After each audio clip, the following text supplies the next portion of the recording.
شادی والے دن جب میری بیوی دلہن کے روپ میں شادی ہال میں آئی تو میں اسے دیکھ کر حیران رہ گیا۔ ایسا معلوم ہو رہا تھا جیسے اس نے اپنے آپ کو 7 پردوں میں چھپا کر رکھا ہے۔ اپنے اوپر نہ جانے کتنے دوپٹے ڈال کر وہ میرے سامنے بیٹھ گئی۔ مجھے بہت خوفت ہو رہی تھی اور برا محسوس ہو رہا تھا، کیونکہ سارے مہمان عجیب و غریب نظروں سے ہم دونوں کو دیکھ رہے تھے۔ وہ دلہن تو کہیں سے نہیں لگ رہی تھی۔ ایسا لگ رہا تھا کہ شادی میں کوئی ڈاکو داخل ہو گئی ہے، جو اتنے سارے پردے اپنے اوپر ڈال کر آئی ہے۔ ہر کوئی اس سے یہی کہہ رہا تھا کہ اپنا چہرہ دکھاؤ، لیکن اس کی ماں سامنے کھڑی تھی، اس کی ڈھال بن کر، اور بول رہی تھی کہ میری بیٹی بہت زیادہ پردہ دار ہے، وہ کسی کو اپنا چہرہ نہیں دکھائے گی سوائے اپنے دلہے کے۔ اپنی ساس کی بات سن کر مجھے غصہ آ رہا تھا۔ ان لوگوں کی سوچ پر مجھے حیرت ہوئی تھی۔ شادی کا دن تھا، ہر کوئی دلہن کو دیکھنا چاہتا تھا۔ شادی ہال میں اتنے زیادہ مرد تو نہیں تھے جتنے دوپٹے وہ اپنے اوپر ڈال کر آئی تھی۔ میں نے سنا تھا کہ میری ہونے والی بیوی بہت نیک ہے، پردے دار ہے۔ مجھے اس بات سے کوئی مسئلہ نہیں تھا، لیکن اس طرح کا کوئی معاملہ ہوگا مجھے اندازہ نہیں تھا، کیونکہ اچھی خاصی پردہ دار لڑکیوں کو میں نے شادی کے دن دیکھا ہے کہ وہ مکمل تیار ہو کر بہت شوق سے فوٹو سیشن میں لگی ہوتی ہیں۔ میں بھی اپنی بیوی کو بار بار کہہ رہا تھا کہ آپ یہ دوپٹے ہٹا دیں، لیکن وہ گھونگھٹ کے نیچے سے ہی انکار میں سر ہلائے جا رہی تھی۔ میری شادی تھی اور میرا موڈ شدید خراب ہو چکا تھا۔ زندگی کی نئی شروعات میرے لیے بہت عجیب و غریب ثابت ہوئی۔ میری شادی کا سارا مزہ کرکرا ہو گیا۔ ہر رشتہ دار تانے کس رہا تھا۔ ہم لوگ بھی بہت زیادہ ماڈرن نہیں تھے، عام سے لوگ تھے، لیکن شادی تو اس طرح سے نہیں ہوتی۔ سارے مہمان دلہن کو دیکھنا چاہتے تھے اور وہاں پر زیادہ عورتیں تھیں، کون سے اتنے زیادہ مرد تھے۔ شادی ہال میں جب ہم دلہن کو رخصت کر کے گھر لے آئے تب تک میرا موڈ بہت خراب ہو چکا تھا۔ میرے دل میں دلہن کو دیکھنے کی کسی قسم کی کوئی چاہ باقی نہیں رہی تھی۔ ایسا لگ رہا تھا شادی کے دن میرا بہت مذاق بن گیا ہے۔ میں چاہتا تھا کہ دنیا دیکھے کہ میری دلہن کتنی پیاری ہے۔ میں نے خود اب تک اسے نہیں دیکھا تھا، لیکن سنا تھا کہ وہ بہت پیاری ہے۔ میری پھپھو اور چاچیاں اور ان کی بیٹیاں سب میری دلہن کو دیکھنے کے خواہش مند تھے، لیکن سب کچھ الٹ ہو گیا، جس کا مجھے بہت افسوس تھا۔ گھر آ کر چھوٹی موٹی رسموں کے بعد سب مہمان چلے گئے۔ میں گھر میں اپنی ماں کے ساتھ رہتا تھا اور کوئی نہیں تھا۔ مہمان یہ کہتے ہوئے چلے گئے کہ آپ کی دلہن تو ہمیں اپنا چہرہ نہیں دکھا رہی، شاید اسے یہ خوف ہے کہ ہم اسے نظر لگا دیں گے۔ میری ماں کو بھی یہ بات بری لگ گئی تھی۔ خیر، انہوں نے میری دلہن کو کمرے میں بٹھا دیا اور مجھے کہا کہ دلہن کے پاس جاؤ اور اسے بتاؤ کہ تمہاری وجہ سے ہماری کتنی بے عزتی ہوئی ہے۔ میں نے کہا کہ مجھے نہیں جانا اس کے پاس، جتنی بے عزتی اس نے ہماری کروانی تھی کروا لی ہے۔ میرا دل کھٹا ہو گیا ہے اس لڑکی سے۔ میں نے شدید غصے کا رد عمل کرتے ہوئے اپنی والدہ سے کہا۔ میری والدہ نے مجھے سمجھا بجھا کر کمرے میں بھیجا۔ میں بہت خراب موڈ کے ساتھ کمرے میں داخل ہوا۔ مجھے دلہن کو دیکھنے کی کوئی خواہش نہیں تھی، لیکن جیسے ہی میں نے دروازہ کھولا تو جائے نماز پر اس افسرہ کو دیکھ کر مجھے ساری دنیا بھول گئی۔ میں پلک جھپکنا بھول گیا۔ میں نے ساری زندگی میں اس سے زیادہ حسین لڑکی نہیں دیکھی تھی۔ اوپر سے سرخ رنگ کا دوپٹہ اپنے گورے اور خوبصورت چہرے کے گرد اوڑھ کر جائے نماز پر بیٹھی دعا مانگ رہی تھی۔ مجھے ایسا لگ رہا تھا کہ آسمان سے کوئی حور یا کوئی پری اتر کر آ گئی ہے۔ کچھ دیر پہلے والا سارا غصہ میں بھول چکا تھا۔ میں اس کے قریب جا کر بیٹھ گیا اور اسے دیکھنے لگا۔ اس نے شادی والا لباس ہی پہنا ہوا تھا، مگر میک اپ صاف کر لیا تھا، جو کہ شاید وضو کرنے کی وجہ سے اس نے مٹا دیا تھا۔ اور اب جب وہ بغیر میک اپ کے اتنی حسین تھی تو میک اپ کے ساتھ کیسی لگ رہی ہوگی۔ وہ دعا میں اس قدر مشغول تھی کہ اسے میری آمد کی خبر تک نہ ہو سکی۔ جب اس نے میری طرف دیکھا تو وہ چونک گئی۔ اس نے مجھ سے سوال کیا کہ آپ کون ہیں؟ اس نے اس قدر معصومانہ سوال کیا تھا کہ میری ہنسی چھوٹ گئی۔ میں نے اس سے کہا کہ اس وقت تمہارے کمرے میں تمہارے شوہر کے علاوہ اور کون آ سکتا ہے؟ اس نے کہا، میں نے آپ کو پہلے کبھی نہیں دیکھا تھا، اس لیے پوچھا ہے۔ میں نے اس کا ہاتھ تھام کر اسے بیڈ پر بٹھایا۔ اس نے نظریں جھکا لی اور مجھ سے کہا کہ میں 5 وقت کی نماز کی پابندی کرتی ہوں۔ میں نے سوچا آپ کے آنے سے پہلے عشاء کی نماز پڑھ لوں۔ پھر کہنے لگی کہ میں نے اپنا میک اپ اتار دیا ہے، میں ویسے پھر سے تیار ہو جاتی ہوں۔ مجھے بہت افسوس ہے، آپ نے اس روپ میں مجھے نہیں دیکھا جس میں دیکھنے کی شاید آپ کو خواہش تھی۔ میں اسے منع کرنا چاہتا تھا، اسے کہنا چاہتا تھا کہ اسے سنگھار کی کوئی ضرورت نہیں ہے، لیکن وہ فوراً ہی اپنا میک اپ باکس اٹھا کر ڈریسنگ روم میں چلی گئی۔ تھوڑی دیر بعد باہر آئی تو میک اپ کے ساتھ آئی۔ اب تو اس کے حسن کو 4 چاند لگ گئے تھے۔ اس نے تمام زیورات واپس پہن لیے جو میں نے اس کو شادی پر دیے تھے۔ میں جو بات کچھ دیر پہلے غصے سے پوچھنے والا تھا، اب میں پیار سے پوچھ رہا تھا کہ اس نے میرے ساتھ تصویریں کیوں نہیں بنوائیں؟ اس نے کہا کہ وہ کیمرے میں اپنا چہرہ نہیں دکھانا چاہتی تھی۔ میں چاہتی تھی کہ سب سے پہلے آپ مجھے دیکھیں، میرا سارا حسن، ساری خوبصورتی صرف آپ کے لیے ہے، میں کیوں دوسرے لوگوں کو اپنا حسن دکھاتی پھروں؟ پھر اس نے کہا کہ آپ مجھ سے ناراض ہیں؟ چلو ٹھیک ہے، ہم موبائل میں تصویریں بنا لیتے ہیں۔ پھر اس نے موبائل میں ہی میرے ساتھ شادی کے جوڑے میں تصویریں بنوائیں۔ مجھے اندازہ ہو گیا تھا کہ وہ بہت اچھی لڑکی ہے اور اپنے شوہر کو راضی کرنا اچھے طریقے سے جانتی ہے۔ میری بیوی کو دوسرے لوگ دیکھیں، یہ تو مجھے بھی پسند نہیں تھا۔ خیر، میں نے اسے مزید کچھ نہیں کہا۔ ہم نے خوبصورت زندگی کے اس سفر کا آغاز کیا۔ اس نے مجھے بہت خوشی دی تھی، مجھے اس سے کوئی شکوہ نہیں رہا۔ شادی کے کچھ ہی دنوں میں مجھے اندازہ ہو گیا تھا کہ وہ زمانے کو خوش کرنے والی لڑکی نہیں ہے، وہ صرف شوہر کو خوش کرنا چاہتی ہے۔ میں دن بدن اس کی باتوں سے متاثر ہوتا جا رہا تھا۔ میں نے محسوس کیا کہ اس کا ہنسنا، بولنا، ہر انداز صرف میرے لیے تھا۔ اسے بہت اچھے طریقے سے پتا تھا کہ شوہر کو کیسے راضی کرنا ہے، مگر مجھے نہیں معلوم تھا کہ آگے کس قسم کی قیامت میری منتظر ہے۔ مجھے نہیں پتا تھا کہ یہ سب کچھ میری جان کا عذاب بننے والا ہے۔ میرے کچھ دوست کافی دن سے ضد کر رہے تھے کہ کہیں دوسرے شہر جا کر گھوم آتے ہیں، لیکن میرا دل نہیں مان رہا تھا۔ ایسی جگہوں پر میں جانا نہیں چاہتا تھا، لیکن ایک دن انہوں نے بہت ضد کی تو مجھے جانا پڑا۔ میرے جانے کا سن کر میری بیوی اداس ہو گئی اور رونے لگی۔ میں نے کہا کہ ایک رات ہی کی تو بات ہے، میں واپس آ جاؤں گا، اتنی پریشان ہونے کی کیا ضرورت ہے؟ میں نے اپنی بیوی کو یہ نہیں بتایا تھا کہ صرف ایک دن کی بات نہیں، بلکہ میرے دوست کافی دن کے لیے مجھے اپنے ساتھ لے کر جا رہے تھے۔ ایک دن کا سن کر ہی وہ اتنا اداس ہو گئی تھی۔ یہ پہلی بار تھا جب میں اپنی بیوی سے دور جا رہا تھا۔ ہم صبح کے نکلے اور شام کو وہاں پہنچ گئے۔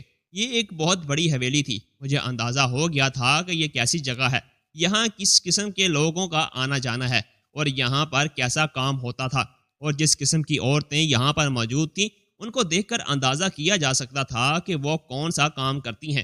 ان عورتوں کو دیکھ کر میرے دل میں ان کے لیے نفرت اور کراہت بھر آئی تھی، لیکن مجھے اپنی بیوی یاد آ رہی تھی۔ اس کا پردہ کرنا، اس کی شرم و حیا، اس کی ہر ادا نے مجھے اس قدر متاثر کیا تھا کہ اس کے سامنے مجھے دنیا کی ہر عورت بے مول لگ رہی تھی۔ میں حویلی کے اندر داخل ہوا، وہاں پر شراب و کباب دونوں کا بندوبست تھا۔ محفل سجی ہوئی تھی، میں بھی محفل میں بیٹھ گیا۔ اچانک ایک رقاصہ رقص کرتے ہوئے میرے سامنے آئی، لیکن اسے دیکھ کر مجھے لگا کہ میں اگلا سانس نہیں لے پاؤں گا۔ وہ جالی دار نقاب میں تھی، لیکن میرے سامنے وہ 7 پردوں میں بھی ہوتی تو میں اسے پہچان جاتا۔ وہ کوئی اور نہیں بلکہ میری بیوی تھی۔ اس نے رقص کرنا شروع ہی کیا تھا کہ اس کی نظر مجھ پر پڑ گئی اور فوراً وہاں سے بھاگ گئی۔ سب لوگ پریشان ہو گئے۔ اس کی جگہ دوسری لڑکی کو لایا گیا۔ اس نے رقص کرنا شروع کر دیا، لیکن وہ لڑکی جو میری بیوی تھی وہ کہاں غائب ہو چکی تھی۔ مجھے اپنی بصیرت پر یقین نہیں آ رہا تھا کہ جو منظر میں نے ابھی تھوڑی دیر پہلے دیکھا تھا وہ سچ تھا یا کوئی دھوکہ۔ میرا دل کر رہا تھا کہ ساری دنیا کو آگ لگا دوں، لیکن میں بے بس تھا۔ میں اتنے سارے ہجوم کو نہیں بتا سکتا تھا کہ جو ناچ رہی تھی وہ میری بیوی تھی۔ میں نے وہاں پر موجود ایک خاص آدمی سے اس کا پوچھا تو اس نے کہا کہ وہ لڑکی تو بہت ہی زیادہ انمول ہے، اس کی تو بہت زیادہ قیمت ہے، اگر وہ تمہیں مطلوب ہے تو تمہیں بہت سارے پیسے لانے پڑیں گے۔ اس آدمی کی بات سن کر میں طیش میں آ گیا۔ میں نے آؤ دیکھا نہ تاؤ اسے مارنا شروع کر دیا۔ میرے دوستوں نے آ کر مجھے روکا اور کہا کہ ایسا کیوں کر رہے ہو؟ اب میں اپنے دوستوں کو کیا بتاتا کہ میرے ساتھ کیا ہوا ہے؟ میں ان سے نہیں کہہ سکتا تھا کہ میں نے اپنی بیوی کو اس حالت میں اتنی بری جگہ پر دیکھا تھا۔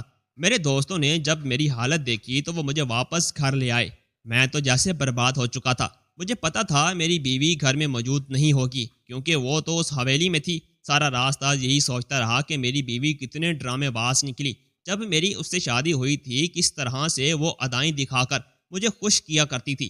میں سمجھ نہیں پایا تھا کہ وہ ادائیں ایک شریف عورت کی ادائیں نہیں تھیں۔ شادی کی پہلی رات اس کا نماز پڑھنا، شادی کے دن اس کا پردہ، وہ سب کچھ ڈھونگ تھا۔ جب ایک منافق انسان کو اپنی اصلیت چھپانی پڑتی ہے تو وہ ایسے ہی کرتا ہے۔ میں غصے سے گھر میں داخل ہوا اور اپنی ماں سے شکوہ کرنے ہی والا تھا کہ اچانک رک گیا، کیونکہ میری ماں کے ساتھ ٹی وی لاؤنج میں میری بیوی بیٹھی ہوئی تھی۔ وہ دونوں ٹی وی پر کوئی ڈرامہ دیکھ رہے تھے۔ اپنی بیوی کو اپنے گھر میں دیکھ کر میں حیران رہ گیا تھا، کیونکہ ابھی تو میں اسے حویلی میں دیکھ کر آیا تھا۔ مجھ سے پہلے اس کا گھر پہنچنا ناممکن تھا۔ میں فوراً آگے بڑھا، اسے بالوں سے پکڑ کر سوال کرنے لگا کہ بتاؤ، اس حویلی میں تم کیا کرنے گئی تھی؟ تم ایک بد کردار لڑکی ہو۔ میں نے اسے وہیں پر جانوروں کی طرح مارنا شروع کر دیا۔ میں نے اسے اتنا مارا کہ مجھے لگا کہ چند سانسیں ہی اس کے اندر رہ گئی ہیں۔ وہ رو رہی تھی، اپنا قصور پوچھ رہی تھی۔ میں نے اپنی ماں سے بھی شکوہ کیا کہ میری شادی اس بد کردار لڑکی سے کیوں کروائی۔ میری بات سن کر میری اماں کو غصہ آ گیا۔ میری اماں نے مجھ سے کہا، کیوں وحشی جانوروں کی طرح اس بیچاری پر ٹوٹ پڑے ہو؟ اس کا کیا قصور ہے؟ میں نے تو چن کر اس لڑکی کو تمہارے لیے منتخب کیا تھا۔ کل تک تو تم بہت خوش تھے، آج کیا ہو گیا ہے؟ میں نے جب ساری بات اپنی والدہ سے گوشے گزار کی تو انہوں نے حیرت سے مجھے دیکھا اور کہا کہ جب سے تم گئے ہو یہ لڑکی نے سارا دن میرے ساتھ گزارا ہے اور میں اس کی چشمدید گواہ ہوں۔ مجھے اپنی والدہ کی بات پر یقین نہیں آ رہا تھا۔ میں اپنی آنکھوں سے اسے وہاں دیکھ کر آیا تھا، مگر اپنی والدہ کی بات سن کر میں سوچ میں پڑ گیا تھا، میری ماں کیوں مجھ سے جھوٹ بولے گی؟ میں خاموشی سے اپنے کمرے میں چلا گیا۔ میرا سر پھٹ رہا تھا، مجھے کچھ سمجھ نہیں آ رہا تھا۔ میری بیوی اونچی آواز میں روئی جا رہی تھی۔ یہ سارا ماجرا کیا تھا، میری سمجھ سے باہر تھا۔ میری ماں نے آج تک کبھی جھوٹ نہیں بولا تھا۔ میں نے اپنی بیوی سے بات چیت بند کر دی تھی۔ میری بیوی روتے ہوئے میری طرف دیکھتی رہتی تھی۔ اگلے دن تصدیق کے لیے میں اس جگہ اپنے دوست کے ساتھ چلا گیا۔ میں نے اپنے دوست کو سارا ماجرا بتا دیا۔ میرا دوست بھی سن کر حیران ہوا۔ ہم اس حویلی میں پہنچے اور بڑی رازداری کے ساتھ ہم نے اس انسان کا پتہ کروایا جو اس لڑکی کا دلال تھا، جو اسے حویلی لے کر آیا تھا۔ معلوم ہوا کہ وہ لوگ گاؤں کے رہائشی ہیں۔ میں اور میرا دوست فوراً اس دلال کے پاس گئے۔ میرے دوست نے اس سے کہا کہ وہ لڑکی کہاں ہے، ہم اس کی منہ مانگی قیمت دیں گے۔ میرا دوست ایسا کہتے ہوئے مجھ سے نظریں نہیں ملا پا رہا تھا۔ میرے دل پر بھی جیسے خنجر چل رہے تھے، لیکن ہمارے پاس اور کوئی چارہ نہیں تھا۔ اس لڑکی کو سامنے لانے کے لیے اس دلال نے کہا، وہ لڑکی تو میں کوٹھے سے لایا تھا اور وہیں پر رہتی ہے، میری بھی رہائش وہیں پر ہے، لیکن میرا گھر یہاں پر ہے۔ میں بیوی بچوں کے ساتھ یہاں رہتا ہوں۔ اگر آپ مجھے 2000 دیں تو میں آپ کو اس کے پاس لے جا سکتا ہوں، باقی کی ڈیل آپ اس کی نائکا سے کر لینا۔ میرے دوست نے اسے 2000 دیے تو وہ کہنے لگا، چلیں میں آپ کو اس جگہ پر لے جاتا ہوں۔ وہ شخص ہمیں اس کوٹھے پر لے گیا۔ میں اس لڑکی کو دیکھ کر پریشان ہو گیا۔ مجھے سمجھ نہیں آ رہا تھا میں اسے کیا کہوں، کیونکہ وہ ہو بہو میری بیوی تھی۔ وہ یہاں پر کیسے پہنچ گئی تھی؟ میں نے تو اسے اتنا مارا تھا کہ وہ سفر کرنے کے لائق ہی نہیں تھی۔ اس کے چہرے پر زخم کے نشان تھے، اب سارے نشان اچانک سے کیسے صاف ہو گئے تھے؟ میں حیرت سے اسے دیکھ رہا تھا۔ وہ چونک کر کھڑی ہوئی اور میرے قدموں میں گر گئی۔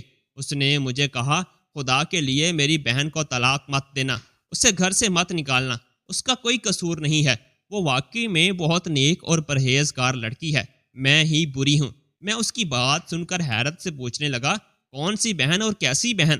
اس لڑکی نے بتایا کہ آپ کی بیوی میری جڑواں بہن ہے، ہم دونوں ہم شکل ہیں، شکل و صورت و قد رنگت اور جسامت بالکل ایک جیسی ہے، ہمارے وجود میں رتی برابر بھی فرق نہیں ہے۔ اکثر جڑواں بہنوں میں بہت فرق ہوتا ہے، لیکن کچھ ایسی ہوتی ہیں جو پہچانی نہیں جاتی، ہم دونوں بہنیں بھی ایسی ہی ہیں۔ میں حیرت سے اسے دیکھ رہا تھا کہ وہ کھڑی ہوگی۔ اس نے کہا، آپ سکون سے بیٹھ جائیں، میں آپ کو ساری کہانی سناتی ہوں۔ اس کی بات سننے کے علاوہ میرے پاس اور کوئی چارہ نہیں تھا، سو میں آرام سے بیٹھ گیا۔ اس نے اپنی کہانی سنانا شروع کی اور پھر میرا پورا جسم کانپ اٹھا۔ اس نے کہا کہ ہم دونوں بہنوں کا تعلق ایک بہت ہی شریف گھرانے سے تھا۔ ہمارے والد امام مسجد تھے، ہماری ماں بھی درس دیا کرتی تھی۔ بچپن سے ہی ہم دونوں بہنیں بلا کی خوبصورت تھیں، لیکن 12 سال کی عمر میں کسی نے مجھے اغوا کر لیا۔ میں اپنے والدین سے بچھڑ گئی۔ میرے والد نے مجھے بہت ڈھونڈا لیکن میں نہ ملی۔ جس انسان نے مجھے اغوا کیا تھا اس نے مجھے اس کوٹھے پر بیچ دیا تھا۔ یہاں پر میرے ساتھ وہی سلوک ہوا جو اغوا کی ہوئی لڑکی کے ساتھ ہوتا ہے۔ میں تو 12 سال کی بچی تھی، 12 سال کی عمر میں ہی مجھ پر تو ظلم کے پہاڑ توڑ دیے گئے تھے۔ میرے بڑے ہونے کا کسی نے بھی انتظار نہیں کیا۔ اتنی چھوٹی سی عمر میں میرے ساتھ بہت ظلم ہوا۔ پھر میں مجبور ہو گئی یہ کام کرنے کے لیے، کیونکہ انہوں نے مجھے بھوکا پیاسا رکھا، مجھ پر بہت ظلم کیا۔ آہستہ آہستہ میں ان کے رنگ میں رنگتی چلی گئی۔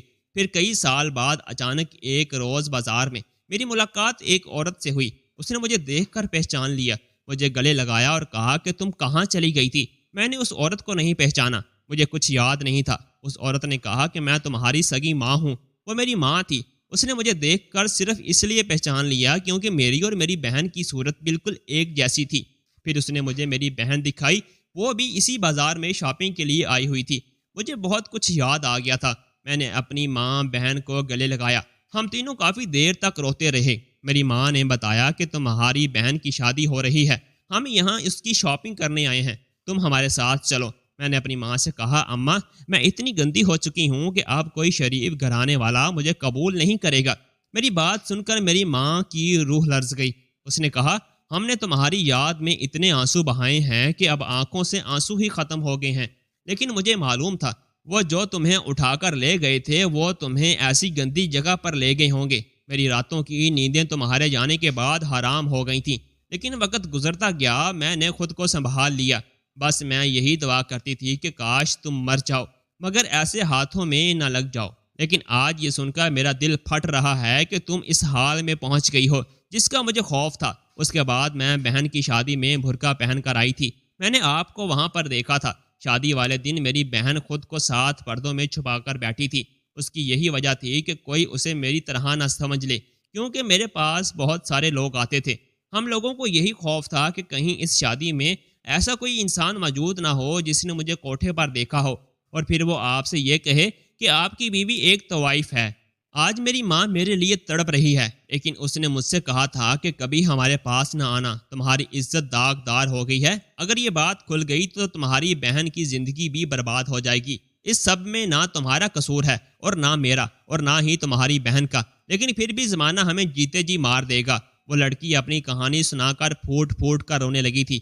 میں نے اپنی ماں کو ویڈیو کال کی، اسے کہا کہ مجھے میری بیوی دکھاؤ، تو میری بیوی میری ماں کے ساتھ بیٹھی ہوئی تھی۔ میں گھر آیا تو میرے پاس الفاظ نہیں تھے کہ میں کن الفاظ میں اپنی بیوی سے معافی مانگوں۔ وہ بالکل بے قصور تھی، اس کی بہن بھی بالکل معصوم تھی۔ اس کی بہن کو تو صرف 12 سال کی عمر میں اغوا کیا گیا تھا۔ اس بیچاری کا کیا قصور تھا؟ وہ تو ایک دلدل میں گر چکی تھی۔ میں نے اپنی بیوی سے معافی مانگی، لیکن اماں نے کہا، تمہیں معافی نہ تمہاری بیوی دے گی اور نہ میں تمہیں معاف کروں گی۔ ایک شک کی بنیاد پر تم نے اس بیچاری کو مار مار کر ہلکان کر دیا۔ کسی پر ظلم ڈھانے سے پہلے اس کی بات سن لینی چاہیے۔ اگر میں اس کے ساتھ نہ دیتی تب شک کی گنجائش تھی، لیکن جب تمہاری ماں تم سے کہہ رہی ہے کہ تمہاری بیوی سارا دن میرے ساتھ تھی تو تمہیں یہ سب نہیں کرنا چاہیے تھا۔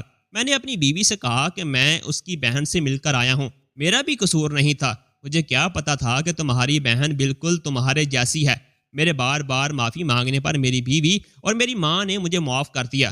پھر میں نے اپنے دوستوں کے ساتھ مل کر اپنی بیوی کی جڑواں بہن کو بھی اس جگہ سے آزادی دلوا دی اور اس کی ماں کے ساتھ اسے دوسرے شہر بھیج دیا تاکہ کوئی انہیں پہچان نہ سکے۔ اپنی بیوی کو میں ہر مہینے اس کی ماں اور بہن سے ملوانے کے لیے لے جاتا ہوں۔ اب آپ بتائیں کہ میں اپنی بیوی اور اس کی بہن کے ساتھ ٹھیک کیا یا غلط؟ اگر آپ میری جگہ ہوتے تو کیا کرتے؟ کمنٹ سیکشن میں ضرور بتائیے گا۔ اللہ حافظ۔